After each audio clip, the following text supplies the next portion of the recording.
All right. Well, I'm a little bit confused about this blade in particular. I'm really not entirely sure how to feel about it. So I thought I'd feature it. I've been kind of putting it off for a while, and yeah, I have it in its original box.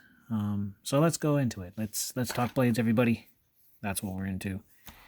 Today, I have for you guys kind of an interesting knife. To me, it gives me mixed feelings. I'm not entirely sure. But right now, I'm going to go ahead and open it up. This is the Spyderco Chinook 4. This knife was designed by James A. Keating. I really hope I'm saying his name right. Originally, this was designed after the first three Chinooks.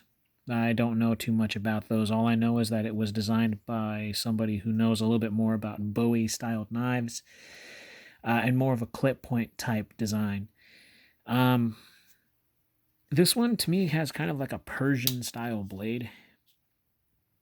It's kind of got that swept kind of look to it. But it was meant to be, in my opinion, kind of just one of those, a utilitarian type knife. Someone told me that this was a fighting knife. It does look like a self-defense knife to me, and it probably is. Somebody told me that you can use this hooked part right here to try and hook a limb or two to pull with that. I'm not entirely sure about that, but it does feature a very new design, or at least one design that I don't have on any other knife, and that is called the power lock. And if you can see that right there, it's unlike any other back lock. Well, it is a back lock, but you see how that kind of breaks off into two parts right there? Now, I don't exactly know the mechanics behind the power lock. All I know is that it's supposed to be a stronger back lock, and it makes it more... It's just supposed to be sturdy, very, very sturdy than your average back lock. And to make things just a little bit interesting, I'll go ahead and bust out what I'm holding in my pocket right now. And I've been carrying this plain Spyderco Endura 4. And this is a normal back lock. So this back lock does just just the normal stuff that any regular back lock does. And it's one solid piece, as you can see. Has the Boyd dent right there, and this one has the Boyd dent, which is really cool. So this one has two parts, if the focus will work, and basically makes it to where this knife is much stronger than your typical regular back lock, which this one I can feel. Like if I put enough pressure, I can actually feel the two separate. It's not by much, it's literally just hair, but you can still feel it. And that's normal for Spydercos.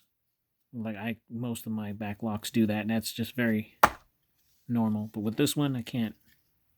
The more I push on it, there's absolutely no blade play on this thing whatsoever. So we'll go ahead and get into the specs of this knife for you guys today. So I'm going to bust out the scale, get you guys some idea of how much it weighs. 5.09 ounces. So, yeah, about 5 ounces. That's probably about the heaviest I would really like to carry my knives. And the blade length is a 4-inch blade with a cutting edge of 3 5/8. I want to say about a 4-inch reach. Never mind. It's probably about a 3 7/8. So almost about a 4-inch blade.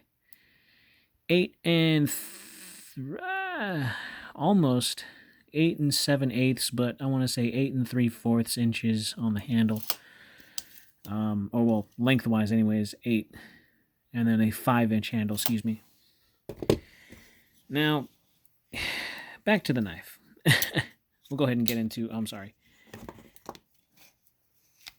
Now, the blade on this one is a 2.4 millimeters, and the handle is at an even 10.0. This is just one of those type of knives where you might want to have a taste for something like this. Otherwise, it looks kind of intimidating pulling this out of your pocket. I'm not going to say that I don't like this knife. I really do like it. But this kind of, to me, it looks very Persian with this sweep right here. And I'm not entirely sure about the name. Chinook? Like what? I don't understand. Chinook. Like what is, I don't know what a Chinook is other than what they named this knife. At first, when I first saw this knife, I thought it was like a Persian style blade. It's actually not. So that was, you know, kind of they M. Night Shyamalan me with this knife right here. But then again, I could be wrong. Maybe this is got some sort of European influence to it. But from what I understand, it's supposed to take after the American style Bowie, and then they kind of altered it in different ways from 1 to 3 and now to 4. So the Chinook 4 is I want to say that this is a very interesting. It is a very interesting knife. One of the reasons why I don't carry this knife, and I'm going to be very honest with you, is this. And the reason why I say that is because, look at that. That pocket clip is sticking out. If you have this in your pocket without altering the pocket clip, which I heavily advise that you do unless you want a pocket clip that's going to be gone. Of course, you can always go through their awesome customer service and call them up and ask for a new pocket clip, and you can do that if you want to. Or you could just take this off, take a decent pair of pliers and maybe a towel, wrap it, and then bend this bad boy down just ever so slightly so it's not sticking up and jetting out, getting caught on stuff. That's the only thing I hate about Spyderco knives, is when you get something really nice and expensive, you don't want to bend the pocket clip all to hell because it's getting caught on things, which I have a few pocket clips that have been trashed because of that. So as a good example, look at that. Yeah, it's not too pretty, but if you take this off and you bend this part down, you can still get it in and out of the pocket just fine, and it's less likely to get caught on stuff. And just to tell you, just to let you know, it doesn't matter what knife company it is. It doesn't matter what your pocket clips are coated in. It's gonna get marred up. It's gonna rub across things. It's gonna get scuffed, which is normal. And to me, I actually kind of like that look. It gives the knife character and use because you're the one who's been carrying it and using it. So why not? Unless it's all silver, which you'll just see a bunch of little scratches here and there. But if it's painted over, expect it to look something like this. Over time, that's just natural. I've only carried this maybe once or twice. And I gotta tell you, I gave this out on loan to somebody because they wanted it so bad, but they didn't want to pay for it. And they were like, oh, let me borrow it. I loaned it to him, and I just recently got it back. And he had this thing, it was lost for like 2 years. He couldn't find it. And then all of a sudden, he finds it. So, yeah, and I still had the original box, so I just threw it in the box. I cleaned it up the best I could. He barely used it. I can tell the blade's it's practically new. It might have a little bit of nicks here and there that you can barely see. But I basically told him that I don't loan my knives to anybody, but because I trusted this individual, I loaned it out to him. Anyways, if you guys are looking for this knife, they still have it for sale on Amazon. I think it's a little bit over 200, maybe 240, I think, around about there, 230, 240. This is not a cheap knife. It's not. It really isn't. But at the same time, I really do like the handle on there. It's a bit big for me, a 5-inch handle. And of course, you can swap the pocket clip, left to right hand carry, but tip up only, which is fine for this type of knife. Of course, you can see James Keating's signature right there. Seki City, Japan. And of course, Spyderco CPM S30V on the base right here.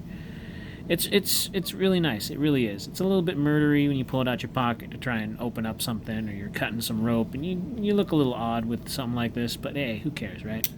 It's your knife. You can do whatever you want with it. Now, if you want to know how sharp this thing is, I actually haven't tested this out, but why not? We'll test it out. And here it is. Get some paper.